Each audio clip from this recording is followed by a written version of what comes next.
Good morning, everyone. Morning, everyone. Good morning. Welcome to Good Morning World 32.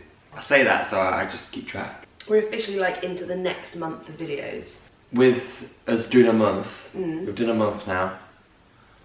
What are the top 3 things, if you could only have 3 things in isolation for the next month, what would you have? Like, what are your necessities that you now know that you think that got me through isolation? The coffee machine, 100%. You only got 3 things, so... Yeah. Okay. Coffee machine? My laptop. Yeah. I'm assuming like when you say the coffee machine it comes with like the pods and stuff. Yeah. And my laptop comes with its charger. Yeah. Okay. The garden, can I say the garden? Huh? The garden. Coffee machine, my laptop and the garden. They're the things I think I No use. phone? No, that's fine. No TikTok? I mean, I'd be upset without TikTok, but I think my laptop has more function. I use it more for things that are more important. Yeah.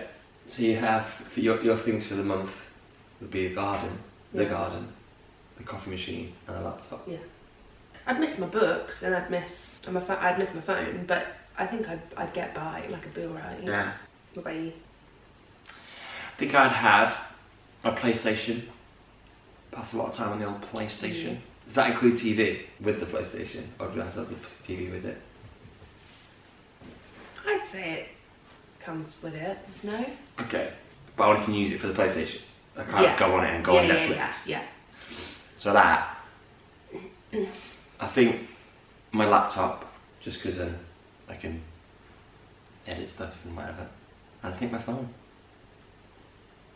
Because I don't have a Mac, I don't have a MacBook, so if I want to FaceTime someone I've got to use my iPad or my phone. The only problem with this is that neither of us said the camera, so we're making videos for the next month.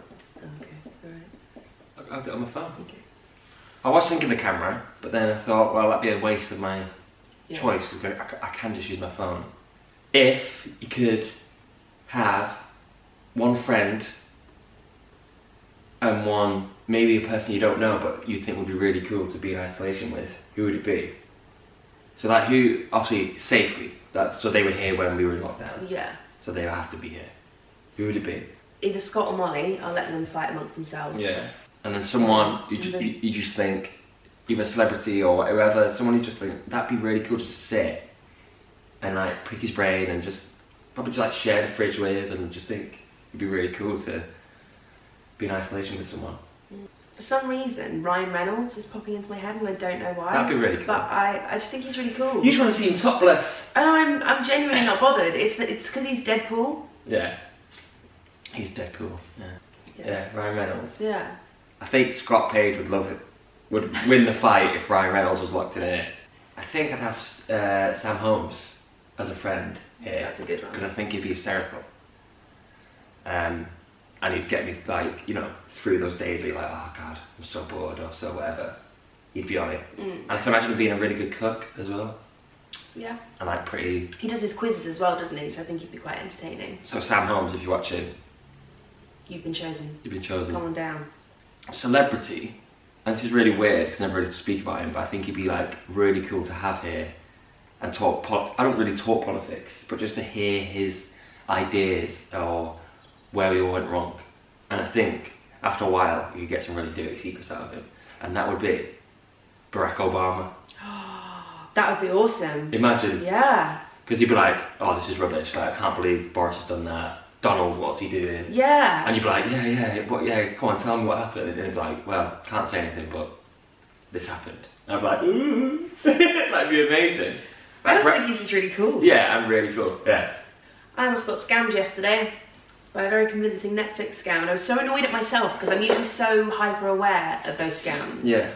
And I know like all the tricks, like if it says it comes from PayPal, click on like the email address, like because when you click on it on a Mac, the email address will show up and it's always like Jenny1045 whatever at AOL.com, and you're like, oh, it's not actually PayPal. So I know like all the tricks to find out whether it's a scam or not, and most of mine are like all flagged. I've flagged them all, so they all just go into the junk or the spam. But this one came through, and because it like came through as a banner and it said Netflix, when I opened my mail, because it's the top of the list, it just automatically opened, so I didn't look at who it was from. And it just had like the Netflix logo and like it looked really convincing, so I just clicked it, and I knew that because I've been paying for my Netflix out of my PayPal account, which now has no money left in it, so I was like, it will be due updating, and that's what this was. It was like, your billing information needs updating. So I was like, oh, okay.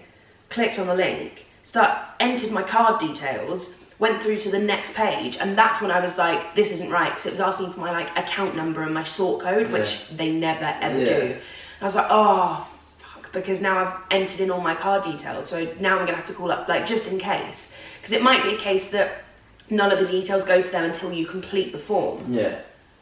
But I had gone on to like a new page to enter my account details, so I was like, I'm now gonna have to like ring up the bank and cancel my card. And it was so annoying, because this is so boring now, but I cancelled my card on one account, but then tried to change the password on the other account just in case, and then got locked out of my other account because I put the wrong sodding information in. So then had to, and I'd never used that account, so don't know where that card is. It's like somewhere in the house, but it's probably like in a box somewhere. So then I had to call up and cancel that card and report it lost and order a new one. So now basically I've just got no card left. But at least you did get scammed. At least no money went out of your account.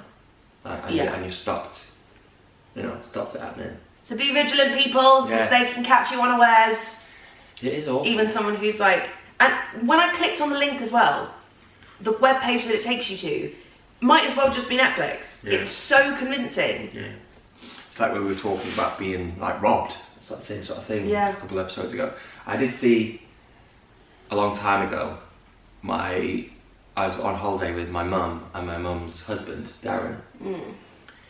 And when you see something happen, like someone gets stuck, like robbed. I saw Darren got like robbed. Like we're coming back from this like bar late at night. I would have been about 16. So we're walking back, and these guys come up to Darren.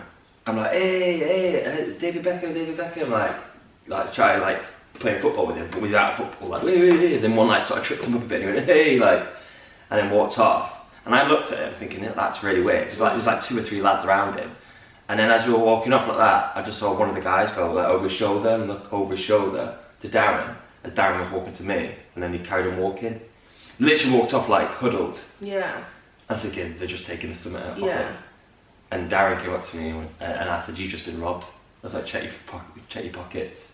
But yeah, so he checked his pockets, his wallet was gone. And it was that sort of thing as well, abroad, where I don't think there was a safe in the room or something. So we had loads of cash on him, like loads of euros were in there. And the euros just like, obviously went. And it was a disaster because the cards were in the wallet as well. And when you're abroad, it's so much harder to get through to England. And this is like, there weren't mobile phones, but it was still very, get a payphone, get your euros or get your card, whatever, and put it in a payphone in Spain, and it was just a disaster. And it ended up, what happened was, because I wanted to go to the new camp in Barcelona, because we were staying like near there, but not in Barcelona. So we were doing these like trips from the hotel. And I really wanted to go, because it's also like a big stadium, and I was like, would have been my first time going. Obviously, it didn't materialise because we had no money, because all the money got stolen. And what happened was, we were at like because then we stayed in the hotel then. We had about half the holiday left, so we just stayed in the hotel. We didn't really have much money to go out. But what happened was, I remember sat down at this table with Darren and my mum, and I think it was a karaoke night or some lot of like disco night at the hotel. And this woman just came over with a big jug of money and was like, they were all Brits, they were like, we heard what happened, and that you've been left like with literally like hardly any money. We know your boy wants to go to Barcelona as well, which is like tomorrow, so we paid for it. Oh my god! We paid for it out of this money, and that's what's left. It's like, it's not fair. So we went to Barcelona. And oh my god, that's amazing! Yeah, that's a true story.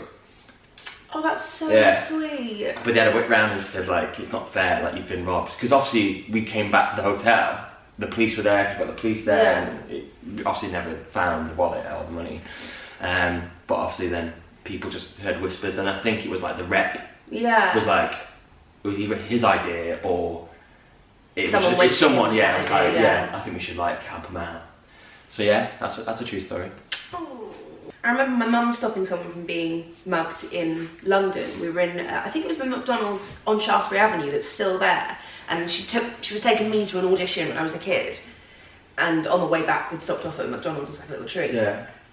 And we were sat at this table, and I remember talking to my mum, but she was like not looking at me and not paying attention to me, and I was like, what's going on? Because she's obviously like really distracted by something, and all of a sudden she stood up and like yelled, "He's got your phone!" Like screamed it, like 2 tables away. And basically she'd been watching someone, it's like this trick that they do, where they get a big map, like one of those big London like tourist maps, and they come over and say, "Oh, can I ask for directions?" And usually people are so nice that they're like, yeah, of course. Yeah. And they lay the map over the table, and if you put your phone on the table, they can then just get your phone from underneath the map. Yeah. And that's what he was doing, because my mum was watching from like a few tables away. She could see his hand under the map go for the phone.